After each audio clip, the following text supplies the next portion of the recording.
solo et c'est ezali parce que tous en bon moi tout moni le deuxième jour il y a décembre 2025 et ezali mois ya suka ya année 2025 bientôt là tu peux ça au revoir na année ou plutôt ça bonjour na 2026.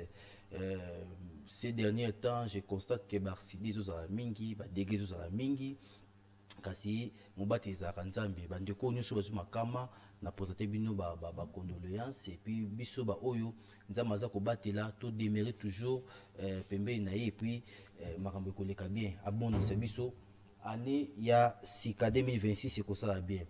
Richard Banza nde invité na biso ya mokolo lelo azali notable ya Kasavubu na funa na compte ya parti politique IDPS est appelé notable là c'est vrai parce que so yo la pas histoire moi IDPS au monde bande ko belé oyo basala vraiment lit ya IDPS wana eza ba auto au monde na loté j'ai sali mon vieux Freddy Pinzi combattant quelqu'un oyo naibi parce que na yamba epi basi na ba époque wana mais lelo ake aza na ngambo politique taza politique mais je sais l'homme. Je salue depuis quelque part et puis na pesi mbote na ba ndeko ba vina nganyo so ide peso na yebaka ona mona kate na pesi bino mbote ba ope ya siko ba ye na pesi bino mbote na ndenge bosa musala pa pete seke ba mulumba ndenge bozo sepelisa ye na tombo so bozo lelisa ye je sais pas bino mokande boyeba torobeta masolo ya IDPS également torobeta pe masolo il y a congrès à IDPS na mbutu za IDPS je sais pas si tu rebi mbutu ou beto garder nos termes il y a ordre aux IDPS mais tant on a zomona quand tu zaki na tant on zomona les cas qui mois passé je crois mokambi ya IDPS a organisé qui matinée liboso ya permanence avec une matinée unité donc c'est quelque chose ezaki déjà tena kati ya IDPS est-ce que quelque chose ngo ezaki tu anti les actions des choses que tu ko analyser conférence et entrepreneuriat et Zosal et le 13 décembre 2025 na thème na 8h et puis de 8h à 13h na thème comment lancer un business rentable avec ton smartphone grâce à e-commerce et au marketing digital. Banani ba conférencier ezali bongo baza 4 ba coach Misatu na madame Ange Tilil baonde baza wana pour na conférence bande boza ebe ba billet eza na bi Arti Africa billet eza na $20 pour na bato nyonso et puis $50 eza pour na VIP bande ko nyonso boza la posa ko yekola ozara na téléphone obité que téléphone ko ozara o ko bende do pe mbongo téléphone eza entreprise mobimba o dépasser $1000 $500 pour son téléphone ka pour kanka ba photo pour ça la vidéo à TikTok. Or téléphone ose bimisi mbongo bela $1000 et ko bote lo $3000 téléphone o yaka sko zo mail wana kati ya conférence o ekozala et ko banda les 13 benga biso pour na ba détail so za pour ça billet ou bien pour ça ya adresse ya nini nyonso benga biso numéro za to tia contact na bandeko oyo baza ko organiser conférence wana eza pour na bato ba ngia entrepreneuriat bato mokubazo ko soutenir mokonza mboka pour na entrepreneuriat. Azana biso elongo patriote Richard Banza autopesi mbote. Mbote ndeko journaliste Justin. Boni. Oui, santé bien. Na média omona na mwakala na plateau na biso za pona ba liboso okiko ba sentiment nyozango d'abord ya retour na yo na média mais na plateau na biso. Bon, sentiment d'aller à Sengo, dans un Sengo, nous avons pessingai plateau na yo, chaîne yo, to landaka ngo, za chaîne mo malamu. Très bien. O le to landaka to mona be miso pe bato balekaka, batika ka mo ba elemu. Très bien. Biso pe nde to yemba la liboso, to ko sepela pe, to tika pe lembo. Na ba o ba ko za occasion ya kolanda biso. Très bien. O banda oza na position de notable ya Kasavubu na compte ya parti IDPS Kasavubu za la funa, na compte ya parti politique IDPS puis fédéral et résistant. Notable fédéral résistant oya en sima. Pourquoi c'est non? Pourquoi d'abord pourquoi notable et puis au banda IDPS kal banda tanine. Donc côté IDPS tanine pour yo comme notable. Bon, notabilité ou bien notable zali titre moko honorifique dans le sens que naza mutu akala na IDPS. IDPS oyo les partis présidentiels, les partis de Koli. Donc, ngai dans la fédération Funa, précisément dans la section Kasavubu. Si aujourd'hui je me présente comme notable, c'est parce que biso ba oyo ndeto planté IDPS na Kasavubu. OK. Wana ba nini? Bon, on a banni IDPS na 87. Le Wow. 25 décembre 87. J'étais adolescent, on a dans la Kingabwa Mandranel. Pas biso banni ma IDPS na cadre de clandestinité. Pour votre information, si quelqu'un a une émission dans le bino que nazalaki président IDPS ou membre à IDPS na bon président IDPS na 82, 83, 85 ils ont le kuta. Parce que de 82 date de création IDPS till le 24 avril 90 tous qui na période de bengi à clandestinité à part noyau à père fondateur. Biso nous tout côté IDPS zaki non yosama ndinga obatama. Oui. Kobanga c'est trop dit. Tout ça qui n'a époque à partir état. Accès à la quitté. IDPS c'est salami par des gens qui ont quitté MPR. Des cadres à MPR. Quelques cadres. Non. C'est aussi une confusion, tout ça là-bas. Tu benga IDPS les 13 parlementaires. C'est une confusion. Les 13 parlementaires, ils ont un mouvement constitutionnel. Il y a Mboka. C'est qui en 1980 en décembre. IDPS, c'est un parti politique créé en 1982 au mois de janvier. C'est-à-dire, dans quelques jours ici, IDPS a totalisé 44 ans, si j'ai bonne mémoire. Le mouvement de 13 parlementaires, c'est IDPS. La bateau a eu le solo. C'est un bateau baoyo. Dans mon cas, moi, pas de belé, pas de récitation. Soit IDPS, les 13 parlementaires, non. Les 13 parlementaires, la IDPS, c'est la moins nuance. Dans le sens que parmi les 13 parlementaires, il y a au moins 9 ou 10 personnes, il y a quelques autres personnes, qui sont dans l'IDPS. OK. Parce que le mouvement des 13 parlementaires. Donc, les 13 parlementaires, ils sont fondateurs à IDPS. Non. Le mouvement des 13 parlementaires, il y a des parlementaires. Et bien, il y a 77. Bon, tout est une logique simple.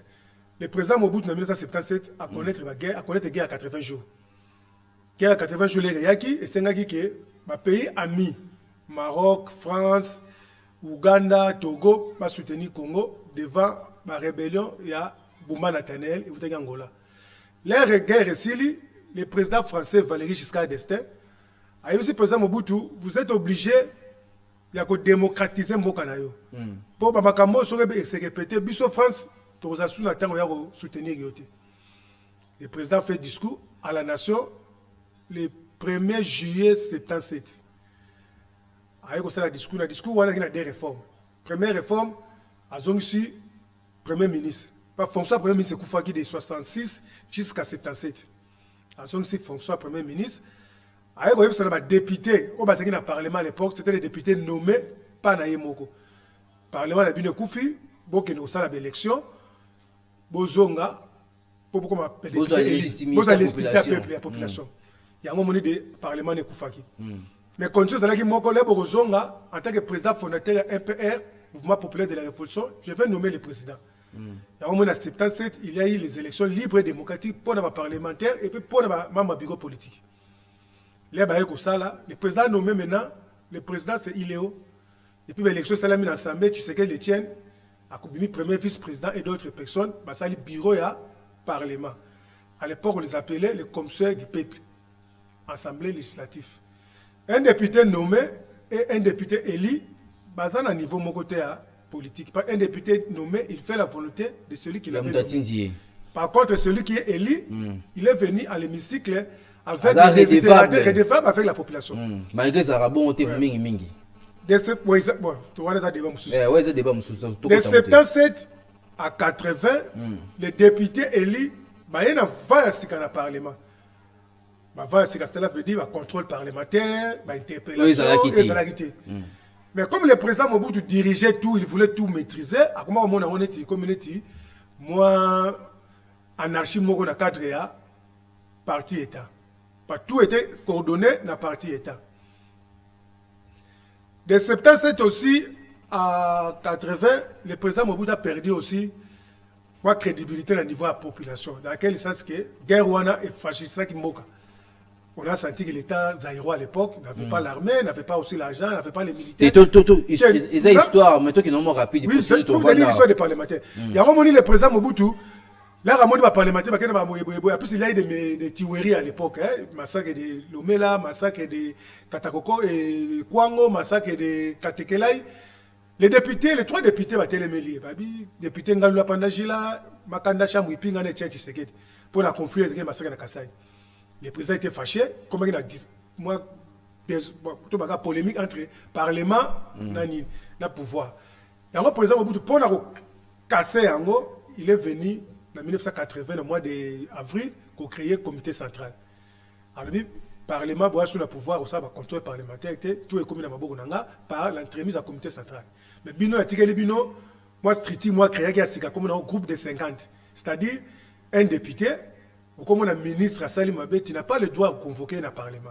Il y a aujourd'hui qui n'a fait au comité, au tient un bureau. Le mois de décembre, vous n'avez pas président fondateur du comité central, vous avez ça. C'est un exemple simple. Les ministres de l'information à Salim Abé, moi, je suis député, je n'ai pas le droit de convoquer un parlement. Je dois attendre le mois de décembre. Les députés vont moins qui ont exemple là monter pour bon baza oui, il y a un ce qu'on a lu la pandagila et makanda chambu pinga ba comment lettre de 52 pages.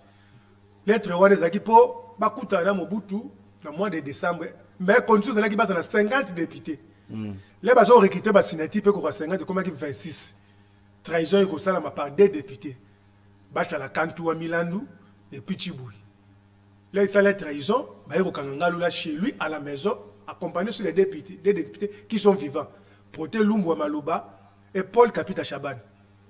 Vous voyez, là, Paul Kapita, il y a un papa, il y a excellence Jacques Men. Non, Jacques Men, il y a Chaban et Moussoussou, mais il n'y a pas Paul Kapita. Ok. Si vous avez là, en politique, tout ça, complot, tout ça, en groupe, ça dit que ça peut être fuite et bimi, il faut tout le monde. Comme Makanda qui coopté à l'être, on a 50, parce que comme il est à 50 pages, on y balé. Makanda Chamboui et Nalula Pandajila. A Bengi, député, Batikala qui tokutana, il fait tout ça déclaration pour Ebima Malamon la presse. Parce que quand on a vu soit Katimini, nous serons peut-être exécutés. Au lieu de se retrouver 25, on va se retrouver 12, puis Nalula 13. Et on va bien les 13 lettres des 13 parlementaires. Ok. Mais, pour la lobby, et ça, IDP, c'était pourquoi il y a des noms. Bon, je m'excuse aux journalistes. Vous pouvez me citer même 2 ou 3 noms à 13 parlementaires. Aux journalistes, si vous pouvez me citer 2 ou 3 noms à parlementaires. Logique, non? C'est formation. Bon, logique est simple. Je peux vous citer les 13 noms des 13 parlementaires. Bazar recoupé la 5 provinces. Province à Kivu, Grand Kivu, Bandundu, Grand Bandundu, Katanga, Kassai occidental et Kassai oriental. Province à Kivu, Biringanine, Murugaruga. Que moi-même, je ne connais pas aussi. Ça y est bien été. Professeur Bandundu, Charles Dia Oken, il est vivant. Professeur Katanga, des Katangais d'origine. Kungu Wakumwanza Gabriel, et puis Proté Lumbu Wamaloba. François Sangangé, la député élu au Katanga, mais c'est Kassaïen. Il était très populaire à Likasi. Il y a un bachake le professeur Katanga, à l'époque Chaba. Mais il n'était pas Katangais. Professeur Kassai oriental. Ngalula Pandajila, Makanda Chambu Ipinga na clé, Etienne Tshisekedi wa Mulumba, Ngoyi Mukendi. Province ya Kassai occidental. Kaso Kanana Chongo Isidore, Mbomolona, Paul Kapita Chabani et Kassala Kalamba. Voilà les 13 parlementaires. Et bon, papa Kibasa. Moi, je pense que tomber dans le piège, il y a bateau, il y a le soleil, il y a les 13 parlementaires. Lorsque vous citez les noms des 13 parlementaires, vous voyez comment qui passe. Vous allez nous dire que Kibasa n'est pas confronté à l'IDPS. Non, les 13 parlementaires, ils sont en 1980, mouvement constitutionnel. Il faut que nous ayons l'émission approfondie pour comprendre. L'IDPS a créé en 82. L'histoire est qui t'a commis, surtout continuer nango et risquer tout le bien rebelle. N'engage que toi. Pour la cité mouké, comme le roi qui basa, Liaou Marcel, Passi Changani, François Lokabanga, Kakule Donatien, Bena Kwedi, Diaiko, parmi les confrontés IDPS. Donc, nous savons être l'histoire, IDPS, c'est les 13 parlementaires, ça a été sur IDPS. Très bien. Faut est-ce que bloquer au plus bateau bazoya bazoliambo IDPS le ba ebiango est-ce que beaucoup de gens histoire wana ba yo kakambo tout ça 4 sont combattants tout ça va combattre politique tout court Tous na combattant politique et tshisekediste babiso. Tous na politique na monde ma tshisekedisme. Tous na combattant kuya o baelelo. Kuya ba combattant ça. Mais est-ce qu'on a trois catégories de combattants, ba combattants ni ba travailler na Félix Tshisekedi na pouvoir, ba combattants ni baza na pouvoir. Bon, ba combattant baza ebele, baza. OK, o baza na pouvoir. Oui, o baza na pouvoir ça, c'est baza na ba poste bani. O baza travailler quoi, baza travailler na chef de l'État. Politique bazali, ba kuya bazali, ba chitu te tu peux bazali. Ah, tous les trois couches wana baza ba. Les autres comme chance va benda yo, muto alinga za. Muneti Chabani muto boya combat Chabani te. Très bien. Très bien. Et puis Moussa n'est pas au monde. Ozali notable ou expliquer notabilité parce que tu peux IDP parce que ça vous avez la première réunion à IDP. Ozala IDP depuis 1987. De la clandestine. Donc IDP c'est sur Moussala après le 24 avril 1990 déjà Bino Bozala déjà. Très bien, là c'est bien. Et puis Omi Bengi Susu fédéral résistant. Pourquoi? Bon, fédéral résistant dans quel sens? Au moins il a toujours pouvoir. To quoi na piège moko bimaka, musicien moko moko na salo baka. Ba bazwa mbongo bakoma pesa bato batolia pambala. C'est-à-dire quoi? Il est pèse to comme la pouvoir batambongo babimi bato bazwa mbongo na ba poste tout ça. Biso la funa to vivaki to ko ba malheur to président président na biso fédéral Masombo Ndoto Nigrikoa. La statut parti fallait que premier vice-président na Sabiti Ramazani Rama a comme président fédéral. Mais malheureusement le président à l'époque président Sabiti. Oui. Ramazani Rama. Ramazani. Il y a un président qui venait après Masson. La statue à partir de la nation qui président d'office vice à remplacer. Malheureusement, le tout puissant de l'époque, Jamal Kaboun. Des tout puissants. À l'époque, il était tout puissant. Aujourd'hui, il va passer par là. Aza président parti politique. Dans le je parle quand l'État l'IDPS, il se croyait le tout puissant. Et le robi le loba. Oui, le loba contre l'IDPS. Wana zaki oko benge tout puissant pour automatiser sur l'IDPS, mais le loba président parti Oui, mais il parle aussi de l'IDPS. Là où ça va matinée politique, aza toucher peu biso mamouké. Faut bien expliquer que tu n'as pas besoin de l'IDPS. Normalement, je crois un parlementaire debout à la personne de M. Pierre Zomba comme président fédéral. Juste au Boyaki Yango. Juste au légaliste. Tu vas te dire que tu sais que Mikanda de Bibongotal. Comme Bazana Mbongo. À 5 ans pour Nani. Pour gérer les partis. Il est avec Nini. Non, Zomba Zaki Moutouna. Au moins, les pouvoirs, ils ont bon. Il y a ce qu'on appelle l'IFES de pouvoir. So Moutal, comment dire, quit ya masanga ezali. Quit ya golia pesa la rapé. Quit ya mbongo ezali. Quit ya pouvoir ezali. Tout ça peut la quit spirituel à Molimo Santo. Mutu comme na mbongo, comme na ba millions. Amoni ki ya comme na mbongo, président parti présidentiel, premier vice-président assemblée, a beaucoup respecter ma texte à parti. Azu mutu na yemo kache pas gérer parti parce que na ambition na contre le président Félix. Contre. Oui, nous avons des preuves tangibles. Funa Mobayebi. Quand j'avais dénoncé cela, Batmaboya Gamelelo et moi et Bimi. Vous avez parmi les rares personnes où vous avez vu à l'époque. La seule personne de la fédération de la FUNA qui a dénoncé 6 mois après la venue de Félix Tshisekedi président. Après avoir dénoncé en gros. Est-ce que vous dénoncez le Lengeni? On les garde dans les médias. Non, après une réunion fédération. Après une réunion à fédération. Masombo président fédéral. Maman Stabazé Belé, je peux prendre comme l'actuel DGA à Sonas, Dani Moussong, il y a information, Katalaï, même Kabouya aujourd'hui peut appeler Simon Guélé quand même Toums. À tout le monde, en pleine réunion, j'avais dit que à la ligne où font les choses, l'IDPS se dirige vers sa disparition. Le promoteur, c'est Kabound. Après, je suis d'ailleurs trop là pour dire que Kabound a l'ingrat Félix Tshisekedi. René Bimsa Bitouma. J'ai été menacé par l'époque Kabound. Oh, les lois comme contre les lois pour se retrouver dans la pro Kabouya. Bakene pro Kabouya. Boy, ba pro Zibu. Ça dit confusion ça tourne à partie. Après avoir que ça dénonciation on créé trouble, on va qui ou outil non thème. On a so comprendre politiquement pas toi ba tu politique 87 na quand même la moins. Oui, au moins que non ba tester yango yoté. Mais indépendamment dans moi makambo qui analyse on a ça là, mamdo qui est boy to qui na disparition. Faut na dénoncer siko au monde doki belela ndenge zalaka. Les lots au regretté en côté quand même. Pour à l'époque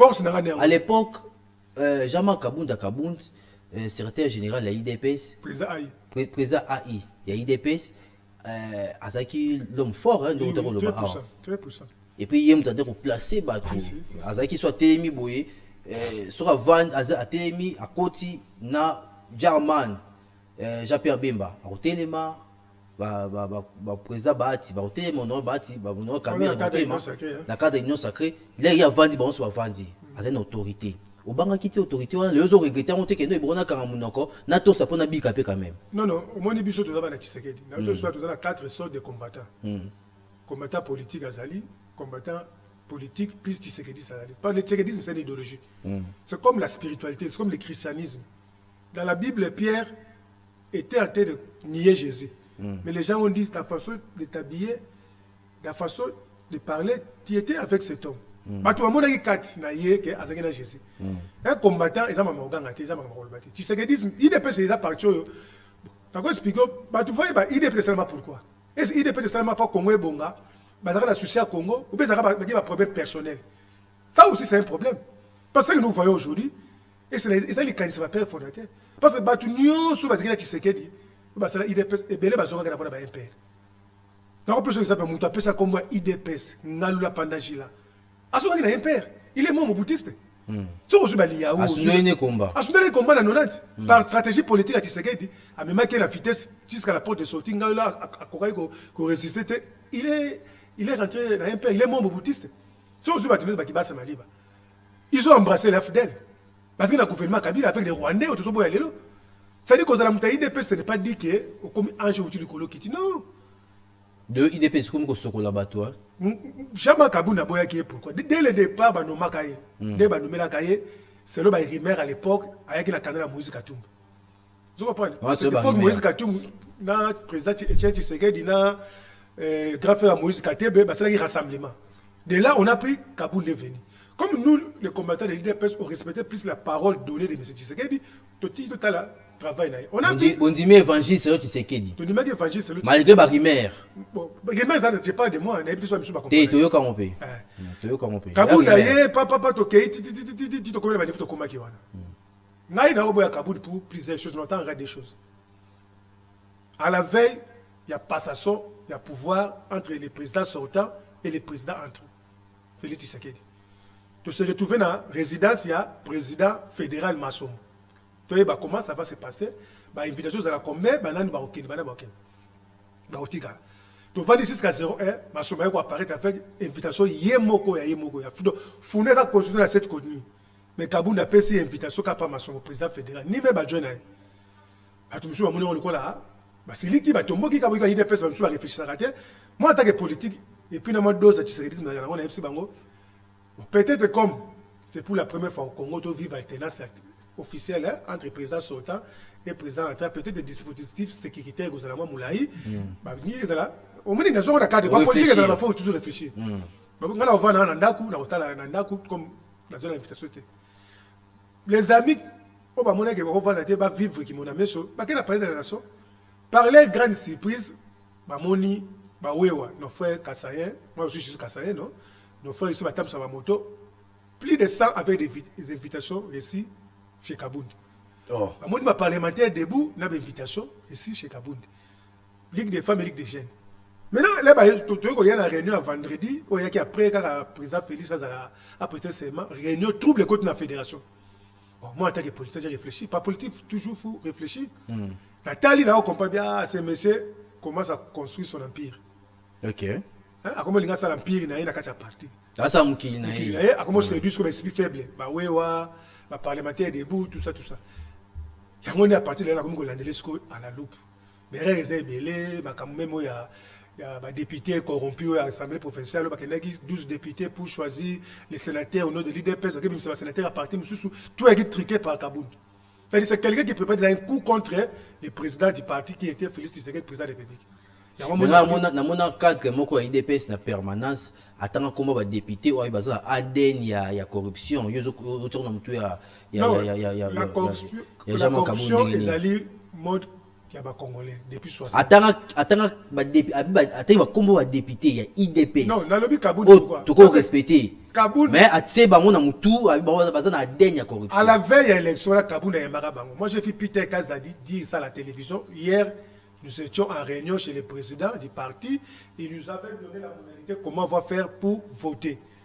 Peter Kazala a dit ça à la télévision. Ils sont allés voter. Ils sont normal 12 députés de l'IDPS. On vous demande de choisir 4 ou 3 sénateurs au nom de l'IDPS. Vous dites que c'est un sénateur à partir, monsieur. Vous trouvez ça normal? Il y a un adresse qui dit il n'y a pas une mauvaise troupe qui est un mauvais chef. C'est lui qui était le chef. Vous avez vu IDPS avec 12 députés, avec des alliés de taille, Batomila et sa femme, avec quelques membres de MLC, tout ça. Kaboun était incapable de jouer la diplomatie pour tout ça. Gouvernorat. À l'époque, Ngobila Obima, PPRD. Et vous trouvez ça, c'est un combat, c'est politicien. Très bien. Mais le quand même besoin de député, gouverneur, après départ, il y a Kaboun. Pour tout vendre pour Mawanate. Après départ à Kaboun, quand même, vous avez satisfait que Kaboun a mis la grande porte avec. Radié du parti chassé. Il est sorti chassé, radié du parti. A démissionné qui? Non, on l'a poussé à démissionner. Et puis on l'a chassé, radié. Après, il y a qu'on démissionné. Débo radié. Bon, comité de discipline avec Papa Lokouli, à Salaki, lettre à radiation, il est radié du parti. Kaboun a été radié. Bon. Suite à ces radié, tout ça, radié, démissionné, quand même, on a été satisfait. Oui, on était satisfait. Kaboun a accueilli. On a cru peut-être, comme il est parti, pas besoin de l'autre, c'est gesté dans la fédération. Là, Kaboun a accueilli, besoin de la fédération. Tant que vous avez la fédération, tant que vous avez la musica, vous avez combattre gestion. Il y a parti où ils ont dirigé par le président à l'époque, Jean-Marc Kaboun. Après départ, non, oui, c'est quoi, parti est malade. Après départ à Kaboun, avant départ à Kaboun, différence des années. Différence dans les quatre parties. Dans les quatre parties, tout ça il dépasse. Bon, Kaboun, Kaboun a dirigé parti s'il était politicien. Okay. Kaboun est parmi les 5 noms qui constituent l'histoire de l'IDPS. Okay. Félix, Tshisekedi, Ngalula, Kibasa et Kaboun. Voilà les 5 piliers de l'IDPS. Si Kaboun était sérieux et honnête. Pourquoi Kaboun a continué à Katiwana? Kaboun a continué à Katiwana parce que l'IDPS de 80 des dates de sa création jusqu'à aujourd'hui, c'est le nom de Tshisekedi qui prime. Tshisekedi, je parle de Tshisekedi en général, papa et fils. Premier congrès à l'IDPS, c'est Tshisekedi, papa qui est sorti président. Deuxième congrès de l'IDPS, c'est son fils. Troisième congrès, c'est Tshisekedi, fils. Aujourd'hui, donc, il y a un congrès, je ne sais pas, Tshisekedi a toujours assumé des fonctions au sein de l'IDPS, au nom de tous. Aujourd'hui, c'est son fils qui est en train de jouer les jeux au papa Salak. Tu vois? Maintenant, si moi je fais entrer Kaboun à Karewana, pourquoi?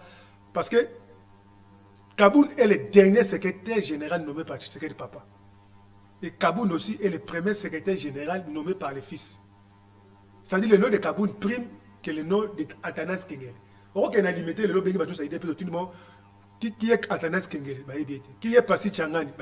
Qui est peut-être François Locroix? Qui est le professeur Dukonda? Donc Kaboun pouvait être dauphin sans condition à Félix, s'il était sérieux politiquement. Malheureusement, Azam Moutou a brûlé l'étape. On est même dans le stade, dans Matanga, il a démontré à la face du monde que c'est lui le chef. Il a brûlé l'étape, il y a un appelé qui tient ce qui est là. Mais là, Kaboun a longé. Biso a mis pour Kaboun a Kenena, Moutunaye, Kabouya. On est d'accord sur ça. Moutunaye, est-ce que à des gens qui ça même qu'on a moko Moutaye, moi je suis du Kassai. Président à cause de la vice-président face à l'école Moussous. Kaboun est du Kassai. N'engé pas son nom, président Mavoumou Bazara, secrétaire général. Oui. C'est idéologie au sein de la et ben en 1990 à l'époque il y a directoire. Il y a une idéologie stratégique Etienne Tshisekedi pour équilibre régional les parce que Mobutu avant quoi qu'ils aient IDPS et un parti tribal parce qu'il avait trop de Kassai à l'intérieur. Bisous ce pays Kaboun a accueilli, on a voulu aussi l'autre épouse parti aussi. Mais donc toi à Kenoué, on lui a donné confiance. Malheureusement, différence entre Kaboun et le tout-puissant, Kaboun était peu politicien. Politique. Kaboun, différence entre Kaboun et le tout-puissant. Tout-puissant, il y a Sikabo, il y a IDPS. Oui, bien ça semble. Le tout-puissant, l'homme qui a tous les pouvoirs. L'actuel secrétaire général tout-puissant, il est partout, il est tout. Il y a honorable, c'est secrétaire général Augustin Kabouya. Honorable, M. Kabouya, honorable M. Kabouya. Là, il y a un secrétaire général. Président AI. Non, il y a un le tout-puissant, dans quel sens? Il dépasse son histoire. Tu n'as que celui qui n'a pas de partir, il fallait pas qu'il n'ait pas.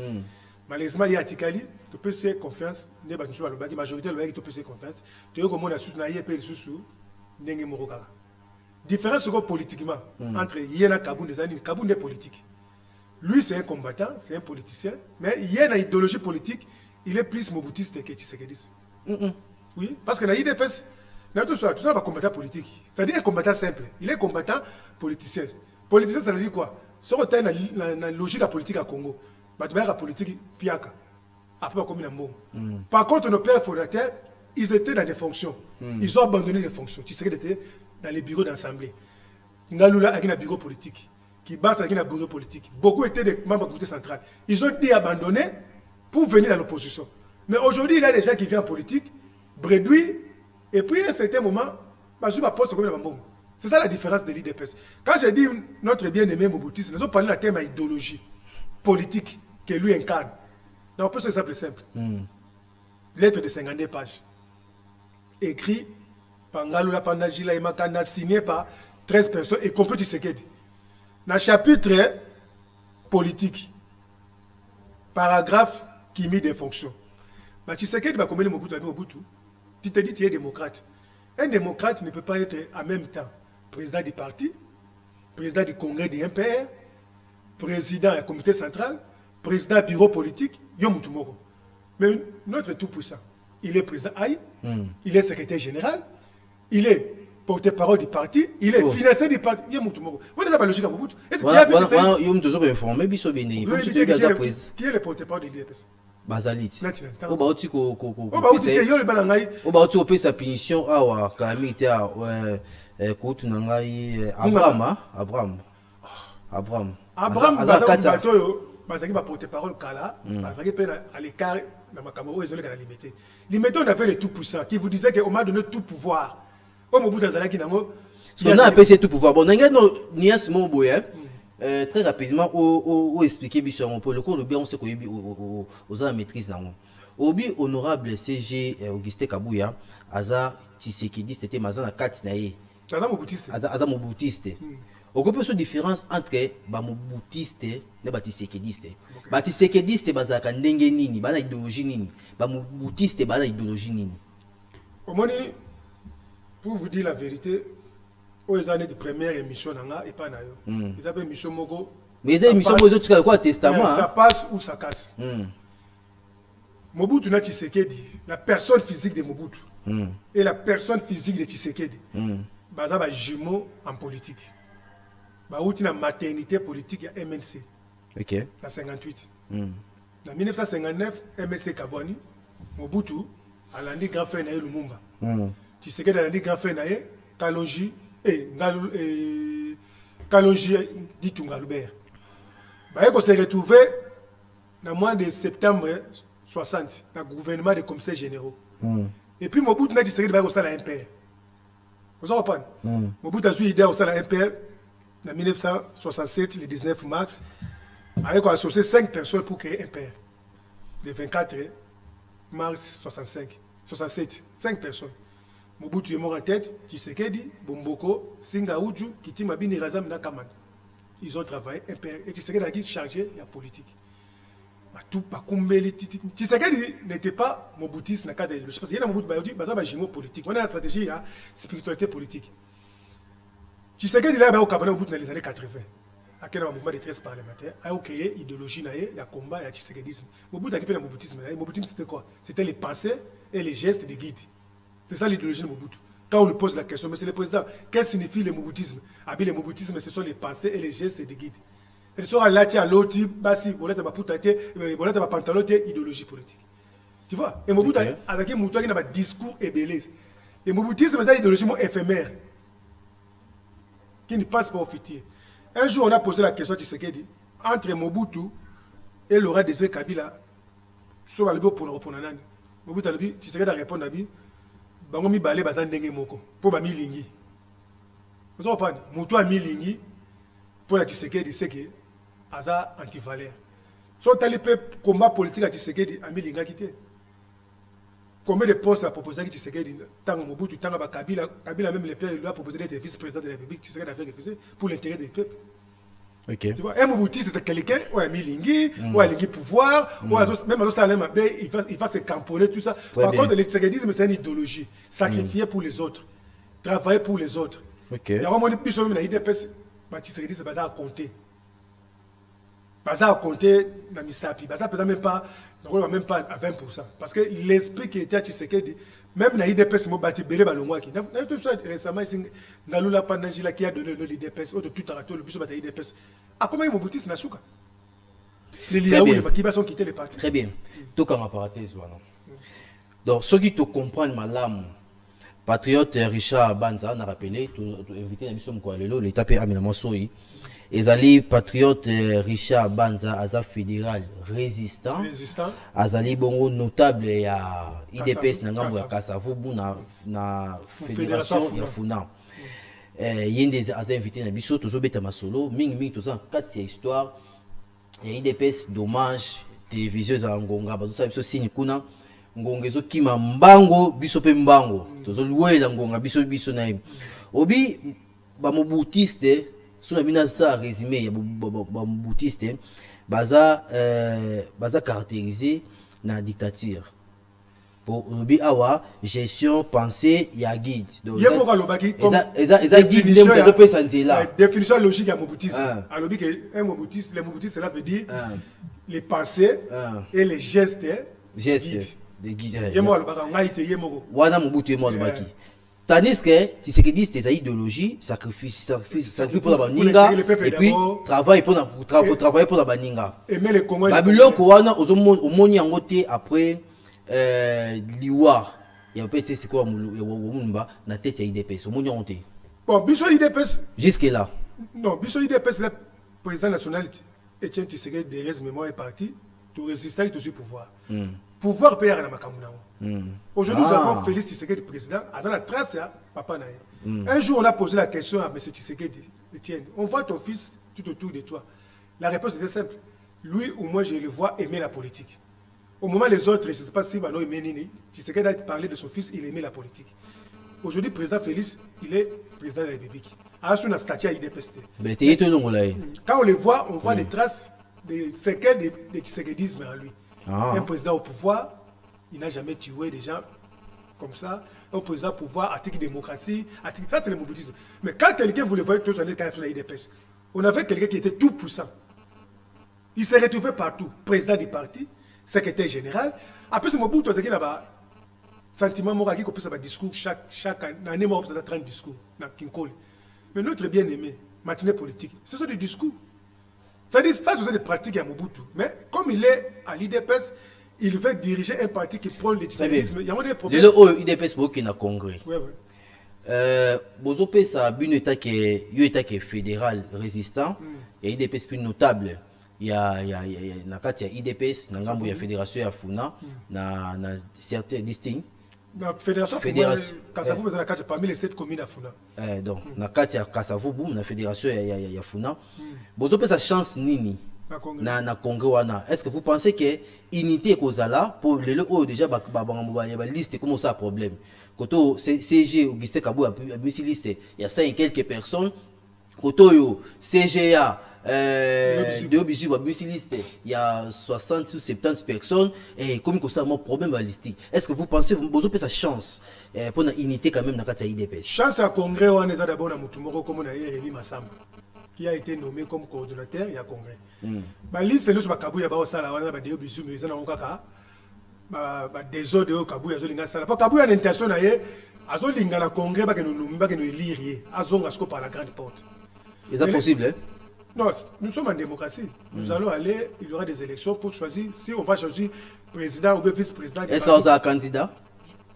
Allez voir, il peut être candidat. Ça fait personne. Et ça, on va calculer.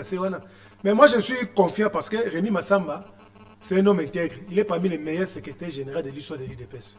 Rémi Massamba a toujours géré les grandes crises au niveau du parti.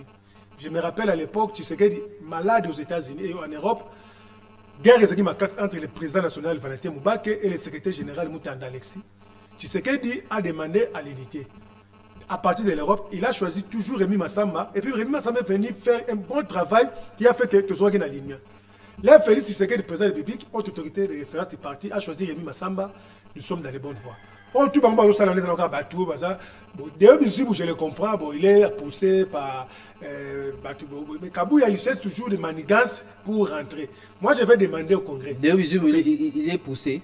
Non, bon, d'ailleurs, il a été choisi par, comment dirais-je, CDP. CDP. CDP qu'il a choisi, mais malheureusement, il n'était pas conséquent à quoi Sabi Toumbara. Nous, on l'a soutenu.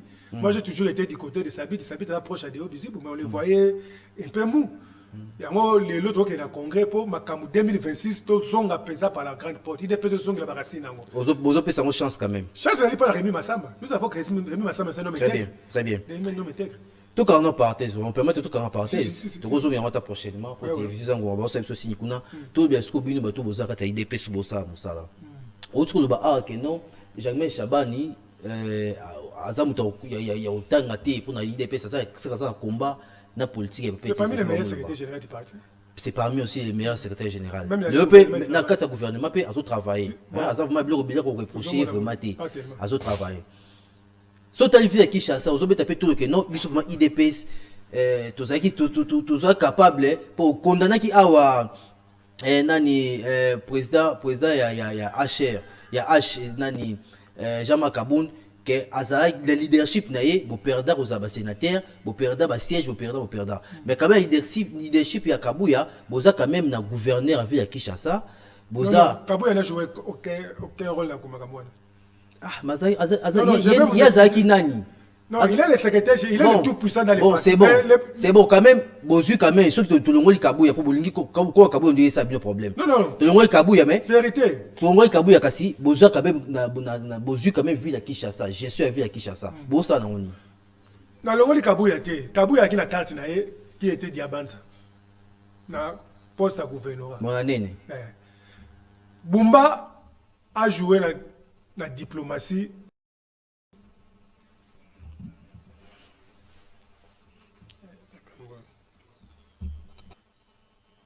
Colonel Mulumbaka Songo Mohamed azolemba te kozongisa boyokani oyo esila entre policiers na population suite ya comportement ya certains policiers.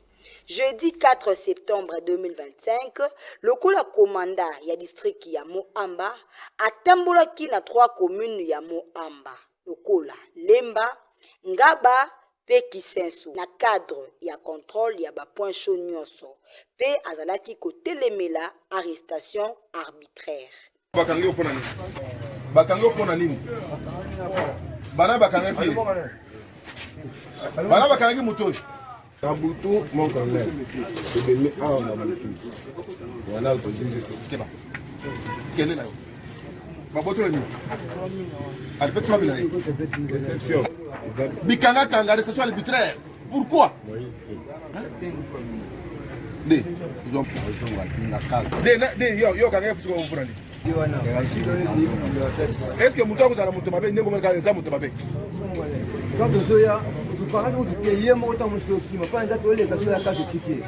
Donc à mon avis la bande au Kima. Mais c'est ça. Dès lors que toujours combattre l'angoana. Population a iso ya nanzela amoni policier abandi kokima amoni kuluna abandi kokima siko akokende wapi nana combattre la ye nana ko protéger ye à qui vous avez que vous avez des mauvais comportements bilo ko ne sila et dans la mbala suka ko bilo ko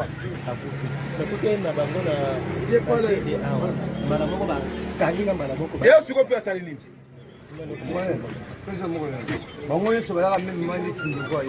nda kimi nani SD kanga alikanga tia na mbundo na jipo kanga tia kuna DJ alibatia adida tia na disposition comment kanga modelo wana muto est-ce que nengo monika bo est-ce que la kuluna